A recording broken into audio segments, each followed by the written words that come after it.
Hello guys, তো সেই দিন ছিল রিয়ার স্বাদ, মানে আমার দিদির স্বাদ। সেখানে আমি, বৌদি আর অলিভিয়া চলে যাচ্ছিলাম ওর স্বাদ খেতে। তো তারপরে যেতে যেতে দেখলাম বৃষ্টি হওয়া শুরু হয়ে গেছে, আর ভীষণ মেঘলা মেঘলা ওয়েদার, আর টিপটিপ করে বৃষ্টি হওয়া তো চালু হয়ে গেছে। তো এখানে রাস্তাটা এত সুন্দর লাগছিল। তো ফাইনালি যেতে যেতে আমরা পৌঁছে গেলাম ওদের বাড়িতে।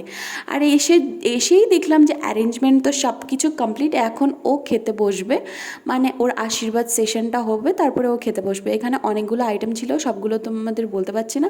তো এইখানে চলে আসলো রিয়া, আর ওকে ভীষণ ভীষণ ভীষণ মিষ্টি লাগছিল দেখতে। আর এই ফার্স্ট অফ অল আমি বলবো কংগ্রাচুলেশনস রিয়া, তুই যদি ভিডিওটা দেখে থাকিস। আর এইভাবেই ভালো থাক, সুখে থাক। আর এই শঙ্খটা তোমরা দেখতে পাচ্ছ, এই শঙ্খটা খুবই ইউনিক, তোমরা আগে দেখেছো কিনা আমি জানি না। আর এইভাবেই কাটলো সারাটা দিনটা। ব্লগটা ভালো লাগলে একটা লাইক করে দিও, টাটা।